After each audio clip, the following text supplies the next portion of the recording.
तेल टैंकर में भीषण हमला हुआ है। अज्ञात प्रोजेक्टाइल से टैंकर पर हमला हुआ है। अल-शिशा इलाके से करीब 16 किलोमीटर दूर हमला। इंजन रूम में आग लगी है। जहाज डेसिबल, जहाज पर सवार सभी को सुरक्षित है। जहाज की पहचान साफ नहीं है। यूकेएमटो की तरफ से कहा गया है ईरान पर मिसाइल हमले का शक है। कल लाल सागर में सऊदी जहाज पर भी हमला हुआ था। तो स्ट्रेट ऑफ हॉर्मुज में एक तेल टैंकर पर फिर हमला हुआ है। इस टैंकर को अज्ञात प्रोजेक्टाइल से निशाना बनाया गया। ब्रिटिश मैरिटाइम ट्रेड ऑपरेशंस यानी यूकेएमटो के मुताबिक हमले के बाद टैंकर के इंजन में आग लग गई और जहाज डिसेबल हो गया। यह घटना ओमान के जल क्षेत्र में अल-शिया इलाके से करीब 16 किलोमीटर उत्तर पूर्व में हुई है। यूकेएमटो ने बताया कि तेल टैंकर के कप्तान ने जहाज के अज्ञात प्रोजेक्टाइल की चपेट में आने की सूचना दी। हालांकि जहाज के चालक दल के सभी सदस्य सुरक्षित हैं और उनकी हालत ठीक है। इससे पहले यूकेएमटो ने स्ट्रेट ऑफ हॉर्मुज में व्यापारिक जहाजों की आवाजाही को लेकर चेतावनी दी थी कि यहां से गुजरने वाले जहाजों पर हमला हो सकता है। ईरान और उसके प्रॉक्सी समूहों को जिम्मेदार माना जा रहा है। कल लाल सागर में भी सऊदी के एक जहाज पर हमला हुआ था। सऊदी नेशनल शिपिंग कंपनी के मुताबिक उसके टैंकर को बंदरगाह शहर यानबू से करीब 117 किलोमीटर पश्चिम में अज्ञात प्रोजेक्टाइल से निशाना बनाया गया, जिसके बाद वो जहाज पूरी तरह से जलकर खाक हो गया। और ये तस्वीर आप सबकी टीवी स्क्रीन पर। ऑयल टैंकर पर सीधा अटैक किया गया और ऑयल टैंकर पर इस अटैक के बीच अब बहुत बड़े सवाल। हालांकि अज्ञात प्रोजेक्टाइल से अटैक किया गया है, लेकिन आशंका यही है कि ईरान ने ही इस ऑयल टैंकर पर अटैक किया है। लाल सागर के क्षेत्र में अगर आपको याद हो तो कल भी सऊदी के एक जहाज पर अटैक किया गया था।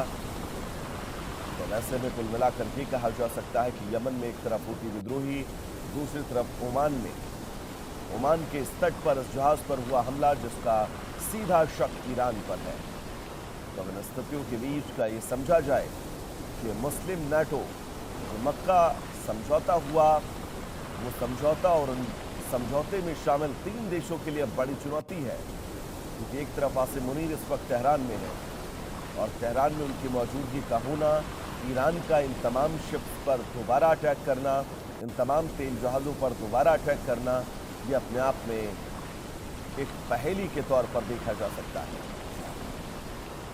हालांकि यमन में हॉर्मुज स्ट्रेट के पास एक जहाज पर फिर अटैक हुआ है।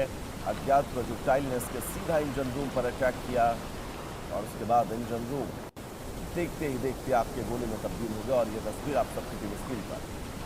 इंजन रूम जिस पर सीधा अज्ञात प्रोजेक्टाइल से हमला हुआ और चंद सेकंड के अंदर इस हमले के बीच इंजन रूम में आग भड़क गई। और अब सवाल यही है कि क्या इन हमलों के पीछे ईरान है? क्योंकि अगर बहुत बारीकी और गहराई से इन तमाम स्थितियों को समझा जाए तो मैं आपको बहुत विस्तार से समझाना चाहूँगा। दरअसल हॉर्मुज स्ट्रेट पर ईरान का कब्जा पिछले कई सालों से है। यमन और ईरान के बीच हॉर्मुज स्ट्रेट को दोबारा सुचारू रूप से चलाए जाने की शर्त और डील हो चुकी है। इस डील से अमेरिका नाराज है। अमेरिका हॉर्मुज स्ट्रेट यानी कि विश्व के सबसे बड़े इस तेल मार्ग पर अपना कब्जा चाहता है। अमेरिका लगातार ईरान पर अटैक कर रहा है और ईरान पर इस अटैक के बीच ईरान भी हॉर्मुज स्ट्रेट से गुजरने वाले सभी शिप्स पर अटैक कर रहा है। दूसरे मोर्चे की मैं बात करूंगा आपसे, क्योंकि लाल सागर का वो इलाका जो यमन से होकर गुजरता है, वो भी तकरीबन विश्व भर की ऊर्जा आपूर्ति का 10% परिवहन वहीं से होता है। और वहां पर ईरान की प्रॉक्सी यानी हूती विद्रोही तमाम शिप्स पर अटैक कर रहे हैं। और कल सऊदी अरब के एक तेल टैंकर पर हमला किया गया था। और ये अहम इसलिए भी है क्योंकि पिछले तकरीबन 10 दिन पीछे आप जाएंगे तो पाकिस्तान, टर्की और सऊदी अरब ने मक्का ट्रीटी पर हस्ताक्षर किए थे। और अब ऐसे में अगर सऊदी के शिप पर अटैक यमन में किया गया है, हूती विद्रोहियों ने किया है, तो अब ये 2 देश कब क्या एक्शन लेंगे? और महत्वपूर्ण ये भी है, आरजू हमारे साथ जुड़ी हुई तमाम जरूरी अपडेट्स के साथ। आरजू, इन सभी घटनाक्रम के बीच ये सबसे महत्वपूर्ण है कि आसिम मुनीर इस वक्त ईरान की राजधानी तेहरान में मौजूद हैं। अब पाकिस्तान सऊदी के इन शिप्स पर अटैक को कैसे देखता है?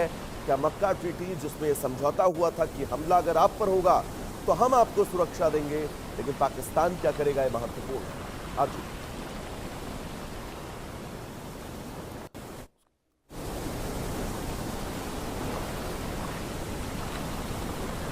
हमारे सहयोगी आरजू लगातार हमारे साथ जुड़ने की कोशिश कर रहे हैं। हम उनसे संपर्क करेंगे, ये समझेंगे कि इन हमलों के बीच अपडेट्स क्या कुछ हैं। हमारी टीम लगातार आरजू से संपर्क करने की कोशिश कर रही है, लेकिन फिलहाल आपको बड़ी खबर बता दें, लाल सागर में सऊदी के शिप पर अटैक किया गया है। और सऊदी के शिप पर अटैक का मतलब आप ये समझिए कि अब आने वाले वक्त में मिडिल ईस्ट और पश्चिम एशिया में इन तमाम स्थितियों का बिगड़ना और आगे बढ़ना तय माना जा रहा है। अल-शिशा इलाके से करीब 16 किलोमीटर दूर पर यह हमला हुआ है। आरजू से लगातार हम संपर्क करने की कोशिश कर रहे हैं।